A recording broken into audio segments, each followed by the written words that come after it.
Coming up next on the Jeff Crilley Show, if you're a woman, why do you want to be an ambitious woman? It seems to have a negative connotation, but a best-selling author is going to tell you why you want to be an ambitious woman. That's next.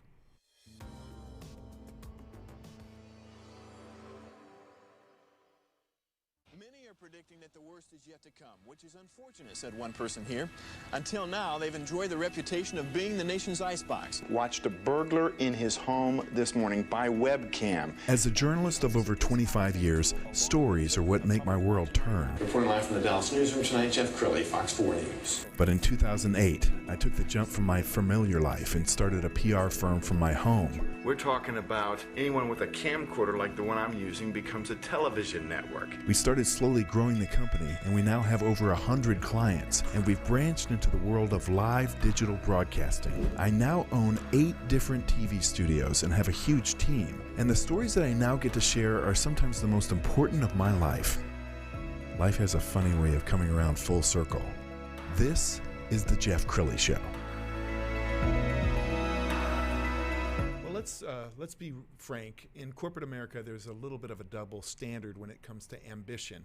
You can be an ambitious man, and everybody says bravo, but if you're an ambitious woman, does it have the same connotation? To talk about that today, Esther Spina, she's the author of the best-selling book, The Ambitious Woman. Thank you for coming on the show. You're welcome. Thanks for having me. Well, when we met several years ago, I remember seeing the title and thinking, I love the title. I mean, it's kind of shatters the noise.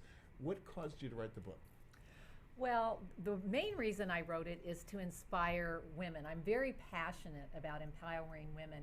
And in my whole career, I've always worked in a man's world, from construction to corporate to network marketing. It seems like it's always a man's world. And I love men, don't get me wrong, okay? I got a husband, I got 3 sons, I got 3 grandsons.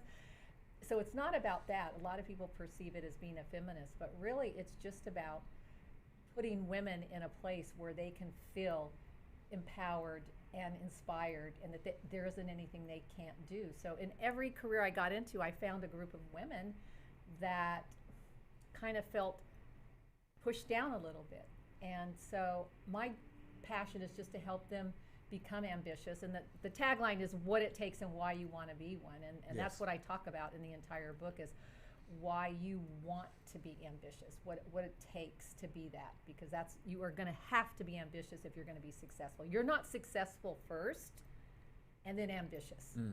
It doesn't work that way. And Esther is extremely well branded. I want you to turn your head so people can see the feather in your hair, because I think this is a really. I didn't even know you could see it. Is that okay to be on camera that way? Okay. I love it. It just says I own my femininity. So, what's been the reaction to your book since it came out? Oh, well, it's been fabulous, really. And the kind of thing about it is that men love it. So I wrote it about women, for women, but I can't tell you how many men have, on the, where they put the, you know what I'm talking about. Recommendations. Yes. Men read it and they like it because, listen, most men work with women in their life, right? Yes. And so you need to understand them. If you don't understand them, how can you work with them? Absolutely. And I think every successful man needs successful women surrounded them Yes. in their business. So they need to understand them and know how they work and appreciate them. And it's changed a lot, Jeff. A lot of men do know that now and they appreciate it, but it's been a long, hard haul for just look at our politics and our movies and everything, seeing women come out to the forefront. This is absolutely the season, and I think it's only going to get stronger. Yes. I urge my audience to follow Esther on social media because she gives us some great tips. Here's one that I want to play right now.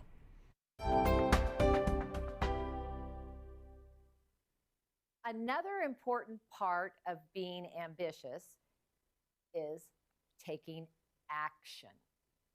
You can have all the reasons in the world, you can have all the plans in the world, but unless you are willing to take massive action, you aren't going to be ambitious. Ambition doesn't just happen naturally. It happens because you got a reason, you've developed a plan, and now You are going to take action. I'm sorry, but you're going to have to get off of that seat, and you're going to have to get out of your comfort zone, and you are going to have to take action. And the only person that can do that is you. Wow. I'm inspired. So get off of that seat, Jeff. Exactly. I love that. You do quite a bit of speaking, especially when we're not in COVID times. Yeah, that changed things a little bit. Tell me more about your speaking career and the audiences that you love to speak to.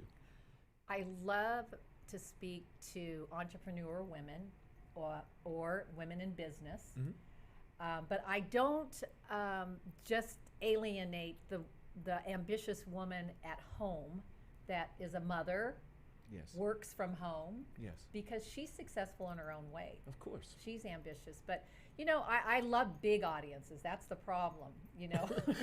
I like to speak to like 10,000 people, Of and that course. hasn't been able to do that this year. So you find other areas, you know, and I do love television, though, so that's a great thing. I got involved in the live streaming about 3 years ago, and I saw that is the way people are going to watch television. Yes. And you're so right on, because Thank you you. can watch it driving in your car, in computer. You know, I have a son that was over in Japan, a millennial, and he didn't have a television. I was like, "Where's your television?" He's like, "Mom, I don't need a television. I'm going to watch it on the computer. I'm going to, you know." Yes. And so that opened my eyes to, you know, it's on demand, podcasting, live streaming. And so that is the way that we are going to be watching. I was watching, Mel Gibson was on a show the other day, and he came out with a new movie, Fat Man, okay? Oh, you know really? Mel Gibson. Yeah, yeah. Okay, he said, and his blockbuster hit is on live streaming. Wow. He said and this is from a guy that is Yes. seasoned, that's Yes. did Braveheart and Passion, and he has his blockbuster on live streaming, where it's on, you know, Amazon and Sure. Roku, whatever. And so he already says that this is the way all movies are, all television, everything is going to be. So Yes. I'm excited to be part of it with you and to see, you know, where Thank you've you. been with it. Well, let's talk about 2020 and then look forward to 2021. 2020 was a rough year, especially in corporations where a lot of people are working from home, and sometimes the mom is becoming school teacher Oh, and yeah. employee. It's been a tough year. What have you experienced talking to women about 2020? Oh, gosh. All you have to do is get on social media and look, they're ready to pull their hair out. They're at their wits end. Yeah. I mean, they are done. You know, it was okay for a few months, but after that, Yeah. you know, and you said it, I have a daughter-in-law that was a school teacher that had 3 kids at home, and I saw her struggle on how to do that. The grandmother had to come over and, you know, teach the kids, just all kinds of things like that. But fortunately, hopefully, Jeff, we are behind that we lived through it. And it's just the people working at home too.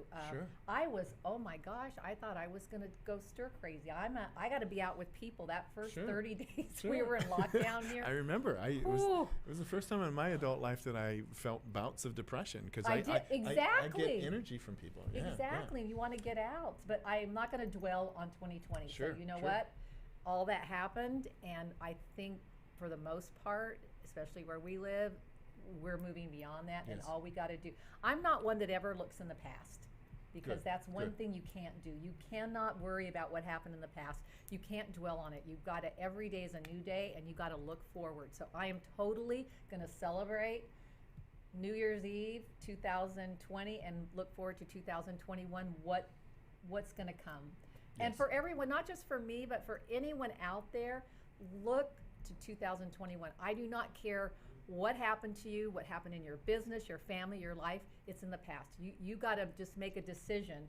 Just like being ambitious is a choice, you have to make a choice that you are going to move forward and look to the future. And Yes. so that's where my 2021, I don't know what it all looks like, but it's going to be good. Well, I feel like barriers are being broken every single day. Do you believe, you have children and grandchildren, will there be a day when we're not talking about the gender gap, that we truly do have parity? I think it's coming. I think it might always be there. That's just instinctively the male dominant factor. But it's changing. Totally.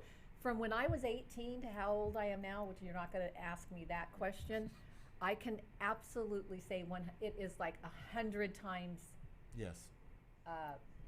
different than when I first started my career. And even on Wall Street, I noticed that I think the NASDAQ and the S&P, they're now saying that unless you have a woman on your board, you may not be a part of our listings. Right. And so, I mean, strides are being made. We're going to put your book cover up on the screen again so people can get a good look at it, and they can get this on your website, which is estherspina.com.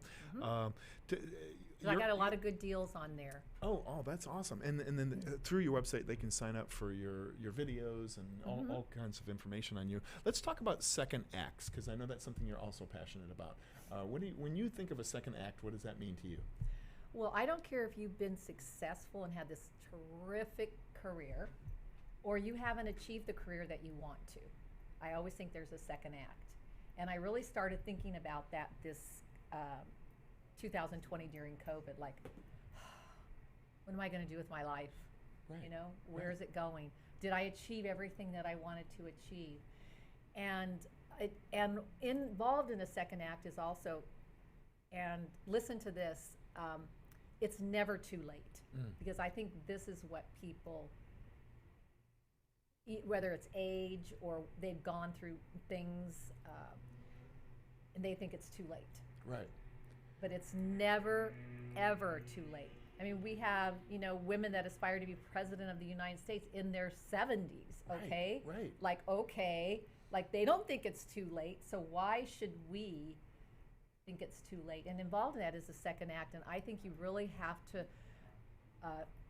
think of that. And I've really spent a lot of time, thinking about it, even praying about it, dreaming about what I want that second act to look like, because I actually think that's your most important era of your lifetime. It's not when you were the popular news guy. Yeah. You thought probably you were it, right? And that was it, and this is what I'm going to do. Right. And I'm great and all that. And then you kind of involved in a second act. You may even have a third act going on here, Well, this is a time of renewal. It's coming up on New Year's. So let's talk in the final 2 minutes about goal setting. And you mentioned in your video taking action. There's a lot of people who I'm going to call it a victim mentality. We're in a recession, we're in a pandemic, and woe is me. You can't have that kind of thinking, can you? No, and desire to be successful or ambitious isn't enough. That was mainly what I was saying, because just wanting to or having a desire or dreaming is not enough. You got to put those desires into action. That's what I was trying to say, because massive action is what inspires you to be successful. And so you've got to make those choices, whether it is, getting out there and getting on social media, or finding different areas, or writing the book that you've always wanted to you've dreamed about. You've dreamed about writing the book. Well, you never have done it. Well, what's stopping you? Yes. My father gave me some wisdom some time ago that I'll never forget. He says, in your mind is a little screw, and if you turn it half a revolution, everything changes. And the difference between fear and determination is really just half a revolution of that screw. Yeah, because we all get scared, don't we? I mean, the pandemic hits, you and I are extroverts, we're scared. What's going to happen? But at some point, you just dig down deep and find another strength, don't you? Right, because I just read the other day, and I actually posted it, is you're not limited by your mistakes. You're only limited by your fears. Powerful. And that's really what's limiting you. And it's basically what you said, your grandfather said. Your fears are going to limit you, but not your mistakes. God knows I've made tons of mistakes, but that's not going to limit me. I'm just going to move on. I love it. Well, you are such an inspiration. We're going to put the website up one more time so people can get in touch. EstherSpina.com is the website. Go ahead, sign up for all of her social media, and order her book for your kids and grandkids. And anybody that orders the book from your show, I'm going to throw in there, I have a journal, a matching journal. Perfect. In there, and that's free. I'm just going to give that to your awesome. guests, because Wow, they're you. listening and watching to Jeff Crilley Show. That's very generous. Thank you. Esther, you've been a great guest. Thank you so much. You bet. And Happy New Year. Thank you. You too. And that's it for now. We'll see you next time.